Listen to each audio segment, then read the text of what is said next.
In Ethiopia, 6 million people in Tigray have been under blockade by Ethiopian and Eritrean forces for almost 500 days, sealed off from the outside world.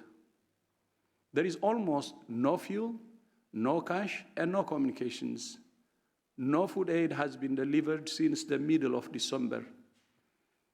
83% of the population is food insecure. Our partners are running out of what little food they have and the fuel to transport it. About 3/4 of health facilities assessed by WHO have been damaged or destroyed. In February, WHO airlifted more than 33 metric tons of medicines and other supplies to Tigray, enough for 300,000 people. The first time we have been able to deliver supplies since July last year. In the past 2 weeks, WHO and our partners have distributed supplies to 65 health facilities in Tigray.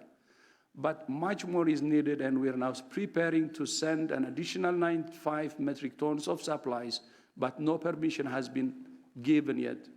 We estimate that 2,200 metric tons of emergency health supplies are needed to respond to urgent health needs in Tigray.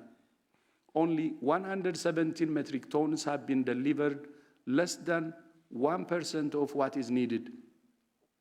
But with no fuel, even if we can get supplies in, getting them to where they need to go is very difficult or impossible. The humanitarian situation in the neighboring Afar region also continues to deteriorate, with tens of thousands of people displaced and in need of food, shelter, and health services.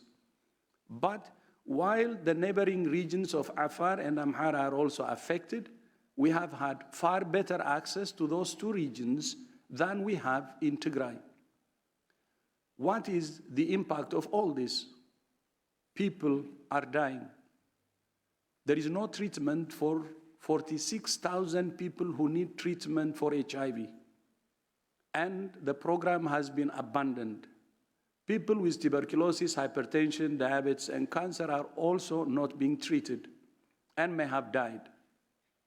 As a result of the lack of fuel, some of our partners are having to scale back their operations.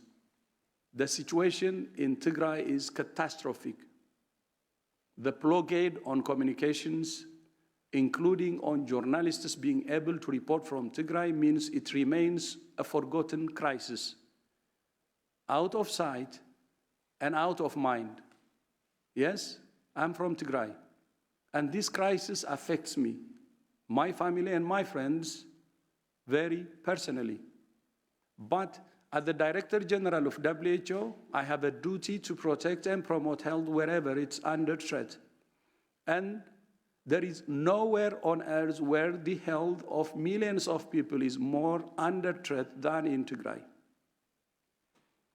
Just as we continue to call on Russia to make peace in Ukraine, so we continue to call on Ethiopia and Eritrea to end the blockade, the siege, and allow safe access for humanitarian supplies and workers to save lives.